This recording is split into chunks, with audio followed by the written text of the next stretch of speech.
I have prepared 10 tips and tricks for the new Affinity app. Let me show you how we can export our Affinity design as a PNG with a proper transparent backdrop. So here's my design. If I head to File, Export, and select PNG, even though this format supports transparency, I will still see this default white backdrop. So how can we fix that? One thing we can do is to select only the design element, only this emoji. And if I now head back to File, Export, I will have options between areas, so I can select the whole document, only the selection area, or only the selection itself. As you can see, if I select the last option, selections only, I will get a transparent backdrop. So in that case, the default backdrop of the artboard is not part of that export. Alright, but what if you simply want to kick out this white color? You want a checkerboard that indicates transparency. We can do it as well. Head to Document Setup, and you need to search for a special toggle for a transparent backdrop. It will be here on the right side in colors. By default it's off, but we can turn it on. Like that, click OK. Now instead of the default white color, we got a transparency. You can see this checkerboard. So we are good to go. If we try to export a PNG right now, we can also try to use this quick export button at the top right. Just don't click on it directly, use this small menu so we can see the preview. And as you can see now in my preview, I also got a transparency. Be sure it's PNG, not the JPEG. The JPEG will put a default white back, but PNG will maintain your transparency. If you're planning on using this in your Canva designs, you can change location to Canva. It will go straight to your Uploads folder, and this way you don't need to drag and drop this to Canva later on. If you want to save it locally, keep the Ask for Location option. In addition, you can change the scale of this design. If you want this 2 times bigger, you can set this up here, and it's always scale while you're exporting.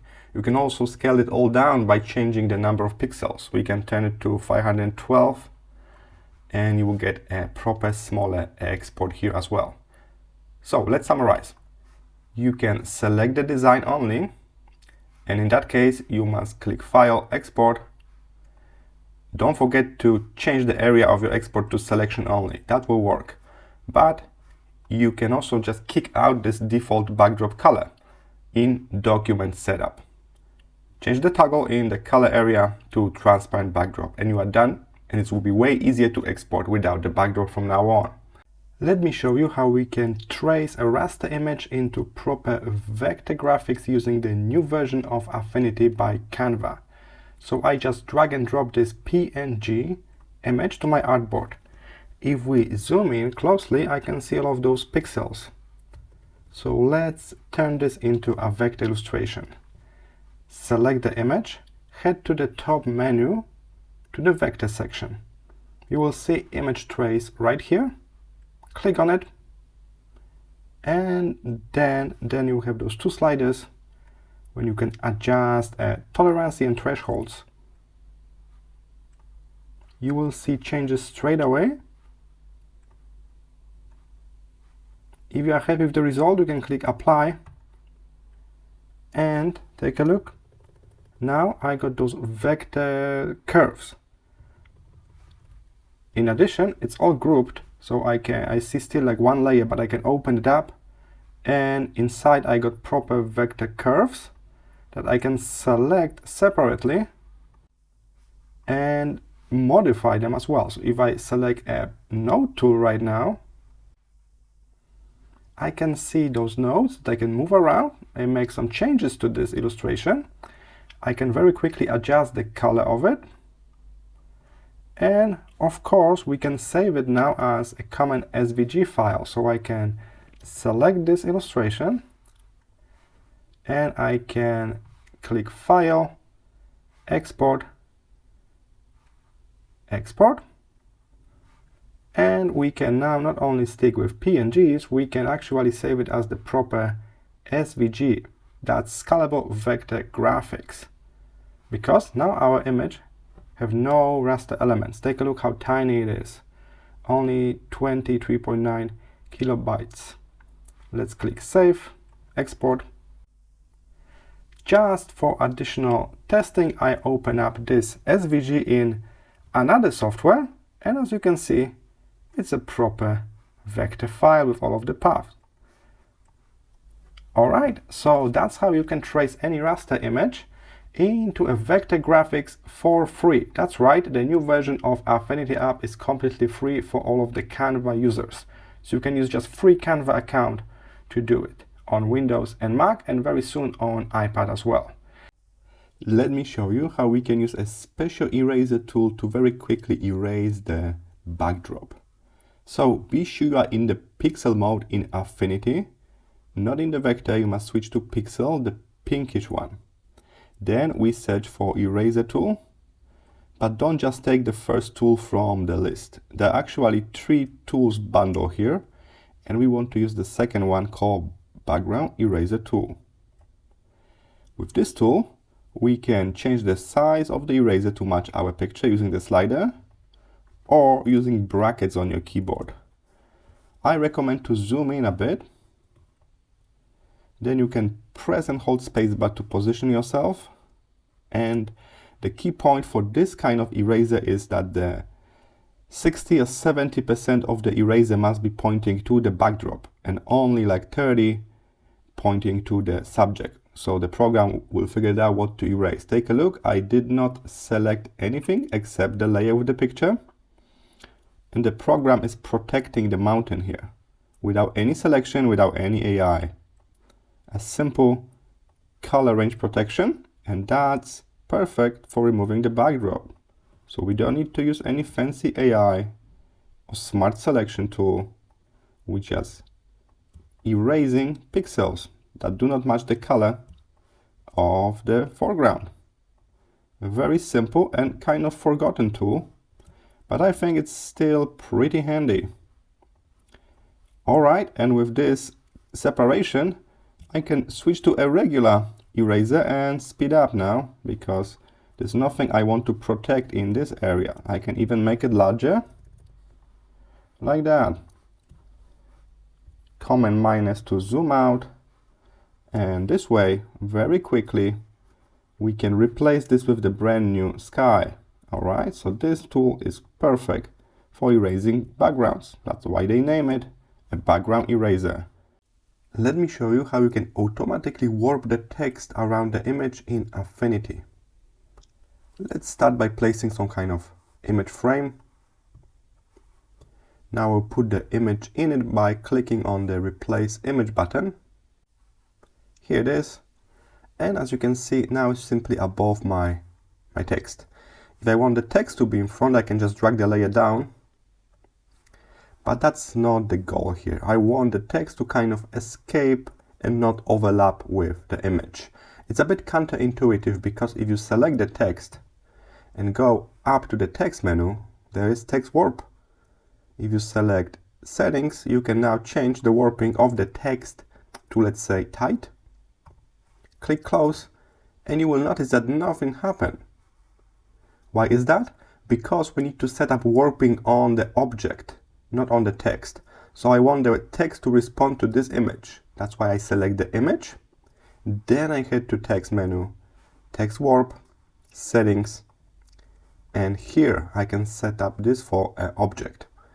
And it's pretty good because you can have different settings for different objects. So if I move this now around across different pages, different text boxes, it remembers the warping setting for this certain object. So that's how you really do it. Not on the text, on the object. So on the shape, on the image, on the object. So click on the object, text menu at the top, text warp. Let me show you how we can blur only part of an image. So here I am in Affinity version 3 by Canva. Be sure you are in the Pixel Studio. So here at the very top, be sure that the one with the violet color is active. we're going to pick a tool from the panel on the left. The tool is called Filter Brush Tool. Click on that and then select the proper filter. In our case, we plan to blur the image, so I'm sticking with the Gaussian blur. I can modify the size of the brush using the slider, but I can also just press brackets on my keyboard. I recommend to keep hardness to 50%. This way, we can now zoom in, head to the area of the image you plan to blur, change the size of your brush to match that area. In my case, I'm going to blur out the license plate. And then just start brushing. Here it is. We can now double tap on the Gaussian blur in the layer panel to get this slider that can help us to make this a bit weaker or even stronger blur. I think something like this will do. We cannot read the plate. Okay, so that's one example. We can censor certain information, private data. Other use is to blur a backdrop or blur a person out of the group picture. Maybe this person don't want to be shared on some kind of Facebook group or some kind of social media scenario. In that case, remember, select the layer, pick the tool. This tool is called a filter brush. Be sure the correct filter is selected. In our case, that's blur. And then we can modify the size of the brush and we can start brushing. In this case, I feel like the blur is not strong enough, so I click in the layer panel, make it a bit stronger. Alright, and this way we kind of blur out the person face, but the picture is still usable. How can we add more pages in Affinity by Canva? Keep in mind, if you know in advance that you need multiple pages, you can actually toggle multi-page option while you are creating the document. They will allow you to tell them exactly how many pages do you need, and you can also decide that you want them in the booklet format, so you got left page and right page, or just page by page. All right, so that's an option while you're making a brand new document. But let's say we didn't know about that and created a document already, so we got only one page here. In that case, if you are still in the vector mode, you can click the artboard tool. So the pages in Affinity are called artboards. In here, you will see plus button around your artboard. So you can decide which direction you want to keep adding pages. So let's say, click this plus on the right. Now I got two artboards, I got two pages. If you want to quickly move around artboard with multiple pages, you can hold space bar, you get this little pan tool, little hand, and you can actually keep adding them. If you got too many pages that are hard to manage, you can switch from vector mode to layout mode. In this mode, you can see your pages on the left, and it's way easier to navigate between them. You can also add new pages from here, from the layout mode as well. You can add new pages here, you can duplicate pages, and you can delete them from the layout section, and that's right now the ideal place to manage your pages. So there are three ways we can create pages from the beginning when you make a new document. We can use artboard tool in the vector section, or we can head straight to the layout and just use the page manager on the left to create brand new pages, duplicate existing ones, or delete pages. You can also like reorder them. So you can just drag them around to change the order of your pages. Let me show you how to merge layers in Affinity 3. So here I am in Affinity and I got three different objects, totally different objects. There's a vector shape, a editable text, and a raster photo. To merge them all together, simply select all of your layers. You can click on the first layer, hold Shift on your keyboard and click on the last one. This way you highlight all of your layers. You can now right click in the layer panel and search for Merge Selected. After you click on that, you will turn all of those layers into one single pixel-based layer. So I cannot edit the text anymore, I cannot move the shape or recolor the shape. It's a flat image now. So sometimes you want to do just that. But what are alternatives? Let's undo. Alternatively, you can simply click in your layer panel somewhere at the top, right click, and there's another option called Merge Visible. So you will get a brand new merge layer with everything you can see right now. Take a look, there's a new layer, and it's a merge layer. So everything was merged into this brand new layer, but I still got the original shape, text, and photo just in case. I can switch off and on the visibility of certain elements, so I can keep it just in case. What else can we do instead of merging? We can simply group those three. So select them all again, and then right click and group. This way you have a group here in your layer panel, so it's way more organized, but you can always open the group and edit the components. All right, so once more, it's totally possible to merge your layers. To merge your layers, make selection. In the layer panel, right click and merge selected. Keep in mind, it's very distractive operation, so you may use just grouping or merge visible instead. Where is a line tool in Affinity version 3? It's a bit hidden. It's not on the tool list. It's not even inside the shape groups. You need to select a pen tool, and the line tool is a mode for the pen tool. So take a look. By default, we are in the pen mode, but the last mode here is a line mode. So again, select the pen tool first and then switch to the line mode. From now on, we will be drawing lines. Take a look. Here's the line. For the line, we can set up the stroke. I got 0 points now, so I need to move this to the right to decide how thick the line will be. We can also adjust the stroke color. Keep in mind, we don't need a fill color for a simple line like this.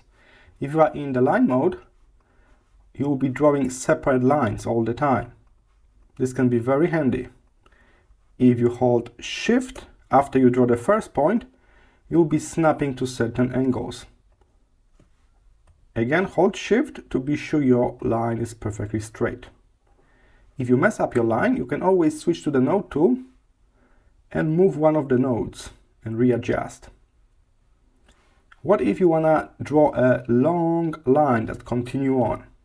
In that case, again, pen tool, and do not use the line mode. Use the classic pen mode. If you be just clicking, you will be drawing this straight line. If you want to finish drawing here, you don't want to go forward, you can just hit escape on your keyboard, and that's the line. Keep in mind, if you click and hold, click and hold, click and hold, you will be creating those curvy lines. If you manage to go all the way to the beginning of the same line, you will get what we call a close shape that can be easily filled with the color. So let's summarize. A line tool is not a tool, it's more like a mode for the existing pen tool. So go to the pen tool, change to the line mode, and this way you can draw lines like that.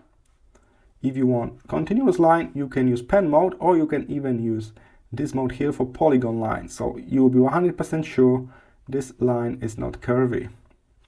If you see the color in and you don't like it, kick this out here in the color section and just keep your stroke color.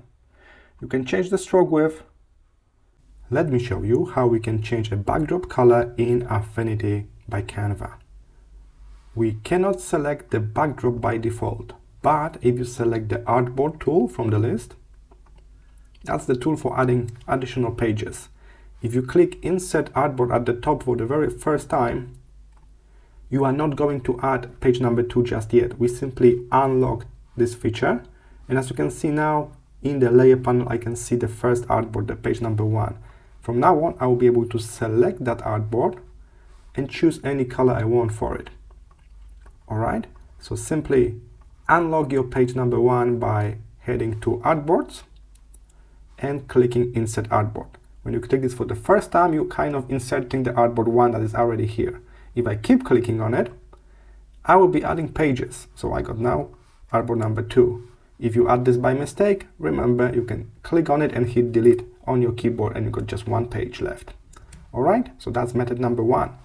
In case you want a fancy fill, we can always go to here at the top left and select between a solid color or gradient. And we can even use gradient as our fill color, as the backdrop color for this artboard. If you like to have a bit more control, you can also consider doing some kind of container for your backdrop. So in that case, you simply use the rectangle tool, draw it, drag to corners. It should snap just like that. And then we can use this shape as the container, as our backdrop. You can name it backdrop, and you can even lock it so you will not move or change this layer by mistake using this lock tool. And here it is, we got a shape that is used as the backdrop. All right, I hope you like those two methods. Let me show you how we can use this new gradient type called Mesh Gradient in Affinity version 3. If you select Gradient tool in the vector mode, you cannot even use it. We need some kind of container to fill it with the gradient, like a text or a shape. So let me just very quickly draw a shape. It's filled by my default color, but I can now grab a gradient and I can use the gradient on it. By default, you got this linear gradient, and it may use your default color as the base, but we can very quickly modify that.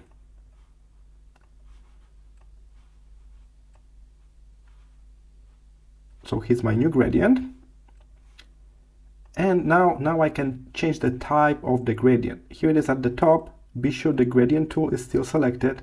Open type menu, and you will see this new type called Mesh Gradient. Select that, and now you will be able to relocate this color. You can use those nodes, just like that. And you can also double tap to add additional nodes. This way you will be able to adjust how the colors blend in your gradient exactly, because I can now change what's the color in this point that is currently active. Take a look. I can recolor this point. Just click on the point and select a brand new color for it. It's still a gradient, so the color will automatically try to blend with existing colors in that gradient. So this is all just one fill color. Take a look. That's what we get. We can get very complex gradients this way. Just remember, to use this feature, we need some kind of container, like a shape or a text. Then select Gradient tool and change the type to Mesh. To recolor center points, just click on the point, select the new color from the wheel. You can double tap to add a new point in the mesh. Keep in mind, you can also switch direction of your gradient using those arrows at the top.